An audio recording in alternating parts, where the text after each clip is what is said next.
Hello everybody, this is Brick, and welcome to another episode of Tales from the Clip, where I share about my Nerf stories from the past, and today is actually a throwback episode because of a little ditty that I found while cleaning out my garage. For those who don't know, I've been cleaning about the half a week now in my garage, 7 or 8 bags of garbage every day. I think there was one day recently where I did like 10 bags. Today was a little lighter, it was like 5 or 6, and then there was like a whole box of stuff. There was a lot of cardboard we taken out. But among a lot of stuff that I've been going through and reliving a few memories, throwing some things out that didn't have as much meaningful purpose anymore, whatever the case may be, I found in a big stack of papers this document, and I may or may not have had other ones at that time. I definitely believe I would have, and I haven't found any of them yet. I hopefully didn't throw up too many of them, but I'm glad that this one survived. This is about Ultra NERF, one of several games that my brother and I came up with when we were younger, like during grade school, before middle school basically, playing with NERF in the backyard. For a little context here, I guess I was about 5, 6, in the first house that we lived in. My brother had a Supermax 5000 complete. It was, a gift or something at one point. It was the first Nerf blaster that we owned in our family.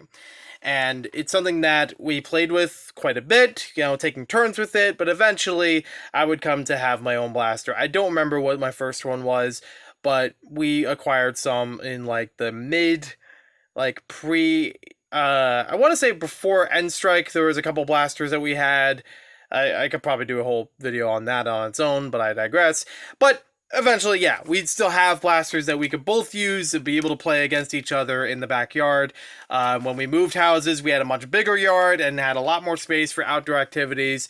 And again, still brought along Nerf and still had many of those to play with. Somewhere in there, the Supermax 5000 was growing old. It broke a couple pieces and was no longer usable. So it was just trash, basically. I don't even think it was given away. So, it's kind of a shame on that, but sometimes they just don't last.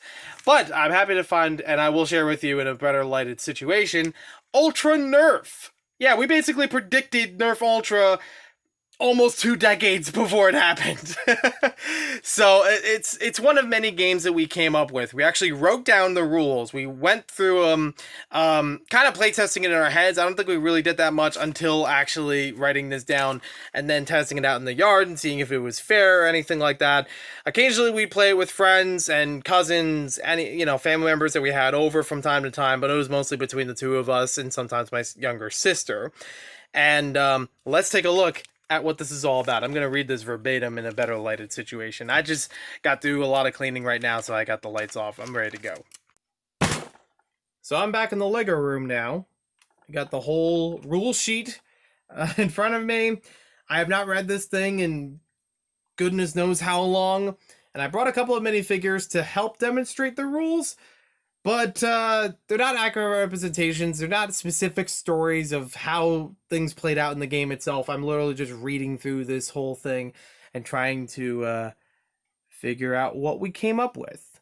Based on the handwriting, it starts out the first sentence or so in standard English, segmented letters, whatever the terminology for it is. I don't know. I tried looking it up. I couldn't find a clear answer. And then it leads into cursive for the rest of it. So it may be a little hard to read at times. Given the signatures on the bottom to make this official, this is the thing we did. When my brother and I, Michael, my older brother, and I would come up with outdoor games to play, and we'd have a rule book, have like a paper or so of rules. We sometimes typed them up on paper. We sometimes added pictures on them. We'd actually sign it on the bottom like it's an official document. It even says official yes on the side. But we had parts of it where we agreed, yes, these are the rules that we came up with. This is what we would follow when playing this sort of game. None of these figures are accurate representations of my brother and I, or our friends or cousins or anyone. It's just kind of something visually to model for this. This is my signature figure, but it still doesn't look a lot like me nowadays. I don't even know if it looked like me back then. I didn't own a leather jacket. So let's see how this plays out. Ultra NERF, the best game of the 21st century, has been born. It's called Ultra NERF. Oh, so one thing I want to also lead in is the fact that most of this is in cursive. I signed it. I didn't sign it in cursive, so I'm assuming that my brother Michael was writing it in cursive. I did the math for it off screen, and basically, when we both learned how to write cursive, it was taught across the board when we were in school in 3rd grade. So my brother was at least in 3rd grade when I was in 1st grade, so I would have been about 6 years old, 2001. I was at least 6 years old when this developed. May have been older by a year or so. I'm not sure. We'll see. All right, the best game of the 21st century has been born. It's called Ultra NERF with a hyphen. It's a game where you battle your opponents for fun and for the title of a true champion. If you get hit by your opponent 3 times, you drop your weapon and go to your opponent's jail. Okay, so visually demonstrating this, let's say the opponent blam, blam, blam, 3 darts. Gotta count your darts, honor system, always. You drop your weapon and you go to their jail. Let's see. Your opponent's jail and yours has 1 or more guards. So apparently there's a position called guard where you watch over the people that you've captured from your enemy team. Okay. Each team has 1 or more hunters. It doesn't really specify what the hunters do, but they're there. Maybe they're the players. Maybe that's just its typical name of a player in the game is a hunter. This guy who hit the other guy was a hunter. Okay, then. Let's see. If you don't want to get destroyed, destroyed is spelled DESTROID. Like asteroid. Like android. Not with a Y, with an I. This is amazing.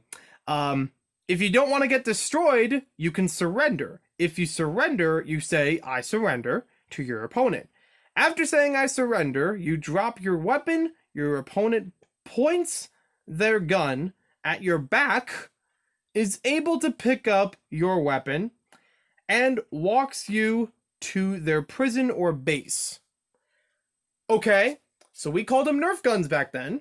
I'm not too surprised. I didn't stop calling Legos until about a couple years ago. So let me see if I can recap this visually. So he's blasting him. He says, I surrender.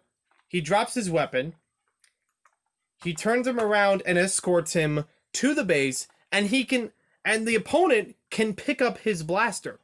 So I'm assuming by these rules, if you get tagged out and you don't surrender, the opponent can't pick up your blaster. He's still using whatever he has. Or she has. Okay then. Let's go with that. Put the weapon over here to show that they are able to pick it up. Let's see. But yeah, that actually sounds very harsh. That they have to point and escort to your base, as opposed to just getting tagged out. Okay then. You can also fake, and it looks like fake surrender, or shoot your opponent, as well as make your opponent who shot or got your, as well as make your opponent who shoot or got your ally to surrender. It's a very confusing sentence, and I think I read it correctly the way it's supposed to be written here. That's supposed to be fake. That's or. Yeah. Let me see if I can break this down. So we'll set up a scenario again. So we have one guy. He surrendered. He's in the prison, and if you, let's say, let's take a new guy here. If he tags out this guy, I don't know if it's supposed to be before, during, or after. I don't know if it's supposed to be during or after the surrender itself. If he hits him, then he frees this guy. That's what I'm understanding about this. It's kind of like dodgeball, where it's like if you peg out someone on the other team who pegged out someone else, then they free people to your side, and they're still playing in the game. That's what I'm getting from this. That's the vibe I'm getting from these rules. Is that it's dodgeball with nerf. Except the fact that you have to get hit 3 times to get out. Yeah, we can discuss that in the comments, because I'm actually curious what you guys think from hearing this. If your opponent who captured your comrades can go free and can pick up the stolen weapon and owned. Yeah, there's a lot of grammatical errors in this. They don't quite make sense, but I think that's the idea that we were going with. I'm saying they. It's me and my older brother from a different time. It's the best game of the 21st century. All right. They don't offer a win condition in here. We didn't offer a win condition in here. Maybe there was something that was just set in stone that we just verbally agreed on, and maybe this was tweaked at some later time but never written down, or the paper's been lost. I'm not entirely sure. I do feel bad that there are incomplete records and incomplete ways of setting up this game. I am 25 years old now, as opposed to when I was 6 years old at least. I'm definitely looking at this as a different mindset. I'm definitely looking at this with, okay, we need more specification on these rules. and more clarity on what's already in here. So yeah, I'm gonna be harsh on myself for a little bit. It's me. But from what I'm understanding, it sounds like this is dodgeball with nerf. That there are a certain number of people on each team, that you tag 3 darts on someone to get them out. I'm assuming 3 from the same person, because it's going to be hard to track. Like, oh, he hit him once, and he hit him once, and I hit him once, so therefore he's out. Like, how would you track that? In a game where you're going to be moving around a lot, people are going to forget that. So I'm assuming it's 3 from the same person. And again, honor system. So they get out and they have to drop their weapon, so they can't use that, but neither can the opponent. But if they surrender, then back face escorts them to the prison itself, can use their weapon, doesn't say they have to, but they can use it, and keepsake, or they can use it for the rest of the battle. If someone else from your team hits that opponent 3 times, I'm assuming, to get them out, then it would free up one of your guys, and he could still use his weapon, his Nerf blaster. Let's call them blasters. Let's stop calling them guns. He can still use that, and he's back in the game. And I'm assuming that the win condition is first team to lose all of their players. That's how the game ends. First team to lose all their players loses. That's what I was going to say. The guards, it doesn't specify if the guards have to do much more in it, if they're just keeping track of who's in there, or the weapons. I don't know. Very fishy, very odd. But again, how much of this can I criticize? We were maybe 10 years old or less. And this was backyard nerfing. This was one of many outdoor activities that we came up with. We wrote down rules. We would actually sign them on the bottom. I remember other games that we would play with other toys. We had a backyard that was just enough to, still run around and still feel fresh. Over time, we had a swing built into the middle of the backyard, so it made it a little more difficult for, running around, but still a lot of room. We used to have a couple trees in there, so we'd be able to hide behind something, but then as the trees died, they had to get removed and just became less hiding spots on both ends of the yard. One end of the yard was definitely more than the other because it had a big swing set. There was one established swing set there. There was one that we brought from our other house when we moved. Somehow we managed that. And it included 2 slides for both of those things together. 2 slides, 4 swings, a rope swing. There was like this changeable swing that had like 4 ropes on top of it that you could like swing more calmly back and forth. 2 of those were available.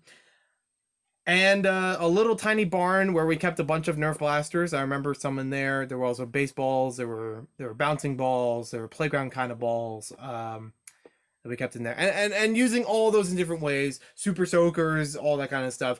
Using all that in different ways all throughout, spring, summer, sometimes in the fall, whenever we wanted to be outdoors. And coming up with little games like this all the while. So it was fun to look back on this, even if it didn't make a lot of sense in retrospect, but still gave us some way of playing with Nerf and making our own rules out of it. I actually do like that. I do like seeing different kinds of games out there, people making their own games with Nerf or different ways of using it. I've recently, in the past year or so, come up with different games to use with Nerf blasters, even with Super Soakers, but I haven't play tested them yet, and I don't know when I will. Maybe at some point I'll share them again on this channel. But for now, thank you for watching this video. Hope you guys enjoyed it. I'd love to hear what you guys have to say about this in the comments down below. I know there wasn't a lot of visuals here for the Lego side of it, but I'm sure that some of the other videos will have much more built up and more figures and doing all kinds of stuff, more personal experiences going on instead of just reading the rule set. But this is a fun thing to find again. I just had to share about this. And because it's called Ultra Nerf. The fact that there is now actually Nerf Ultra as part of the brand is just makes me chuckle. It's very good. So thank you for watching. I will try to work on the next one. I did have a couple errors with it before, but I'm gonna try something new with it. Try a little different change up of it, and hopefully tell a cohesive story next time. So it'll be more chronological. This isn't supposed to be any story anytime sort of thing. I'm trying to tell these in a chronological experience, or when I find things like this, it's kind of a throwback, a bit further back, as you can tell. We'll see you next time with more videos.